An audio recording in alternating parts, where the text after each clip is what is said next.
미디어를 읽다, 미디어를 쓰다. 스토리 아트. 안녕하세요. 교육상상TV의 장명조 PD입니다. 이번 영상에서는 디지털 네이티브에 대해서 나눠보도록 하겠습니다. 디지털 네이티브란 말은 디지털 원주민이란 뜻인데요. 2020년대에 30세 미만의 청년들이나 어린이들을 일컬어서 디지털 네이티브라고 하는데요. 디지털 네이티브는 태어날 때부터 디지털 장비들을 쉽고 익숙하게 접한 세대를 말합니다. 반대로 디지털 이주민은 30세 이상의 어른들, 보편적으로요. 그래서 아날로그 세대를 거쳐서 디지털 세대로 넘어온 사람들을 디지털 이주민이라고 부릅니다. 이때 디지털 원주민과 디지털 이주민 사이에서 누가 이사 온 사람이죠? 디지털 이주민이 디지털 원주민보다 먼저 태어나서 먼저 자라고 나이도 더 많고 디지털 원주민들에게 선생님의 역할 또는 부모의 역할 등등을 하고 있는 세대인데요. 그럼에도 불구하고 이들은 디지털 이주민이라는 거죠. 그래서 디지털 이주민이 디지털 원주민을 어떻게 이해하고 어떻게 같이 어울려야 하는지에 대해서 중점을 두고 나눠보도록 하겠습니다. 돈 텍스콧은 디지털 원주민은 역사상 가장 똑똑한 세대가 될 수도 있고 역사상 가장 멍청한 세대가 될 수도 있다고 하였습니다. 역사상 가장 똑똑한 세대가 될 수 있는 이유는 그들은 아기 때부터 디지털 미디어를 쉽게 접해왔기 때문에 디지털 미디어를 활용해서 여러 가지 활동들을 쉽게 할 수 있다는 거죠. 그래서 디지털 장비에 대해서도 낯설어 하지 않아요. 쉽게 누가 사용 설명서를 읽지 않아도, 누가 사용법을 설명해 주지 않아도 그냥 이거저거 만지다가 보면은 그 기능에 쉽게 익숙해지고, 그래서 디지털 장비를 활용해서 어떠한 것을 창조해내기도 하고 어떠한 문제를 해결하기도 하는데 능숙한 세대이기 때문에 그들은 역사상 가장 똑똑한 세대가 될 수 있습니다. 그런데 이렇게 역사상 가장 똑똑한 세대가 될 수 있는 디지털 네이티브들이 왜 동시에 또 역사상 가장 멍청한 세대가 될 수 있을까요? 그것은 바로 디지털 중독 때문입니다. 아이들이 그리고 청년들이 디지털에 너무 노출되어 있다 보니까 무분별하게 디지털에 중독된다는 거죠. 그러면 생각이 없는 사람이 될 수가 있어요. 생각을 하지 않는 사람, 생각을 하기 싫어하는 사람이 됨으로써 그들은 역사상 가장 멍청한 세대가 될 수도 있는 위험에 처해 있습니다. 이러한 현상에 가장 큰 몫을 한 게 바로 스마트폰입니다. 스마트폰 또한 역사상 우리에게 가장 가까이 있는 미디어라고 합니다. 왜냐하면 우리는 항상 거의 24시간 스마트폰을 들고 다니잖아요. 이건 디지털 이주민들이 더하죠. 왜냐하면 스마트폰을 꼭 소지하고 다녀야 하니까요. 왜냐하면 전화도 해야 되고요. 업무 처리도 해야 되고 어떠한 제품을 구매하기도 하고 모든 것이 다 스마트폰 안에서 이루어지기 때문입니다. 그래서 역사상 가장 가까이 있는 미디어인데 역사상 가장 가까이 있는 미디어가 영유아들에게 그러니까 디지털 네이티브 세대 중에서도 영유아들에게는 아주 위험한 미디어가 될 수 있습니다. 특히 스마트폰은 어린이들이나 어른들이나 어느 정도 위험성에 노출되게 하고 있어요. 그런데 어른들은 다시 말해서 디지털 이주민은 디지털 장비를 하나의 생활 수단으로 활용합니다. 그들은 아날로그 세상을 살았던 사람들이기 때문에 아날로그 소통에 대해서 알고 있고 아날로그로 소통하다가 어떠한 필요에 의한 부분만 디지털 장비를 선택해서 활용할 수 있다는 거죠.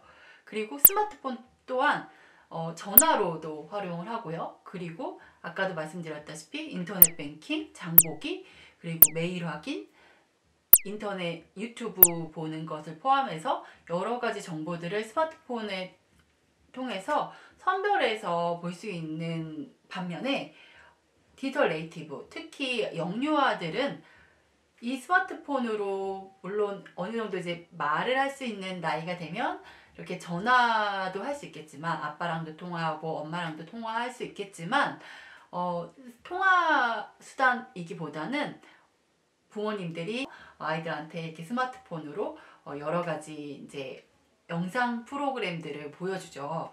그럴 때 아이들한테 스마트폰은 통화하는 수단도 아니고 인터넷 베킹하는 수단도 아니고 SNS 하는 수단도 아니고 단순히 자기가 원하지 않는 원할 수 있죠. 좋아할 수 있죠. 나중에는 부모님들한테 전에 보았던 만화 영화를 보여달라고 할 수 있겠죠. 그런데 처음 이것을 보여주는 사람들은 바로 부모님들이고 어른들입니다. 그래서 어른들이 아이들한테 처음 접하는 미디어가 되게 한다는 거죠. 처음 접하는 부모님 외에 다른 친구가 되게 해준다는 거예요. 아이들은 처음에 태어나서 부모님을 먼저 눈맞춤을 하고 먼저 만나고 옹알이를 통해서 그리고 울음을 통해서 웃음을 통해서 손짓을 통해서 부모님과 소통하잖아요. 그런데 이제 부모님 다음에는 친구들과 친척들과 선생님 이렇게 만나가야 되는데 그 사이에 부모님 다음에 아이들이 만나는 존재는 바로 스마트폰이나 디지털 장비라는 것, 디지털 미디어라는 겁니다. 그래서 이런 점에서 디지털 네이티브가 위험에 노출되어 있다는 것입니다. 근데 이미 이렇게 디지털의 위험성에 노출되어 있는 아이들한테 갑자기 앉혀놓고 미디어 교육을 시키거나 미디어 리터러시 교육을 시키면 아이들이 그것을 잘 받아들일까요? 아니죠. 미디어 교육과 미디어 리터러시 교육은 전 연령에 거쳐서 다 필요한 교육이 되었습니다. 앞으로는 점점 더 필요한 교육이 될 거고요. 미디어 교육과 미디어 리터러시 교육을 좀 구분해서 말씀드린 이유는요. 미디어 리터러시 교육은 미디어를 읽고 쓰는 능력이라고 했죠.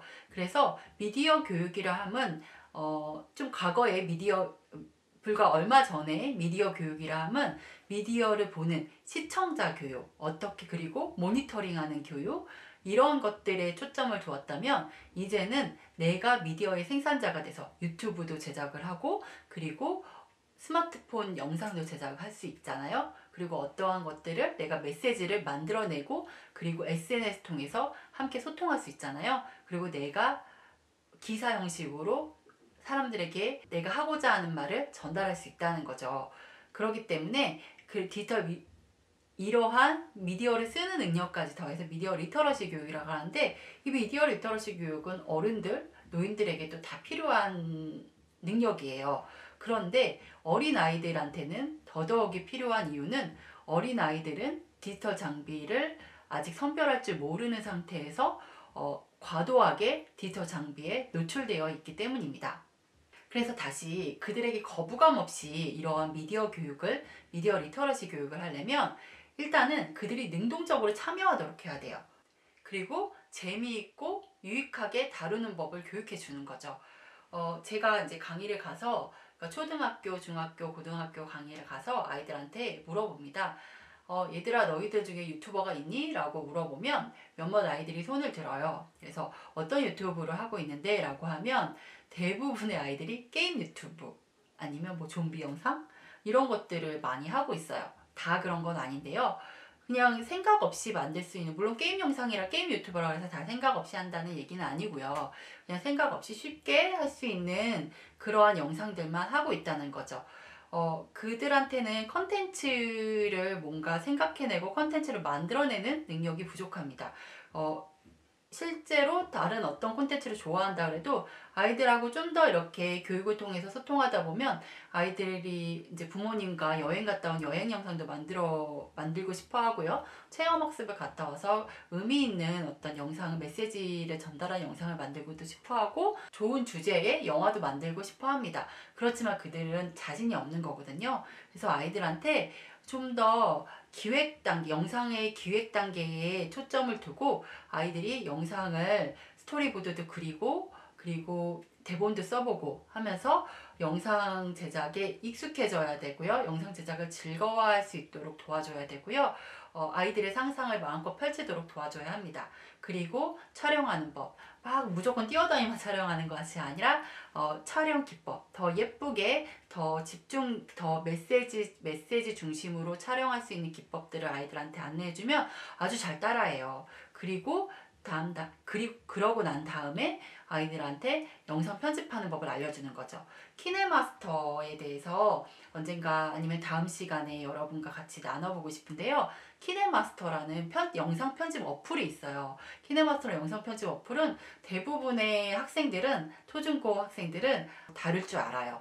그런데 그 아이들한테 키네마스터를 따라하기 식으로 교육하기보다는 어른들은 따라하기 식으로 불러오기 버튼 누르세요. 그 다음에 자막 넣는 어떤 버튼 누르세요. 색깔 변화하는 버튼 누르세요. 이렇게 안내를 해드려야 되는데 아이들은 그런 안내는 그다지 필요 없어요. 아이들은 스스로 뚝딱뚝딱 만지면서 영상을 만들어낼 수 있거든요. 그런데 그들은 아까도 좀 전에도 말씀드렸지만 이 스토리가 있는 영상을 만들기를 어려워합니다. 그래서 스토리가 있는 영상을 만들어내게 하고 자막도 그냥 단순한 자막이 아니라 좀 더 예쁘고 좀 더 전달력 있는 자막을 만드는 법을 아이들한테 알려주면 아주 좋아하고 아주 즐겁게 집중하면서 제작을 합니다.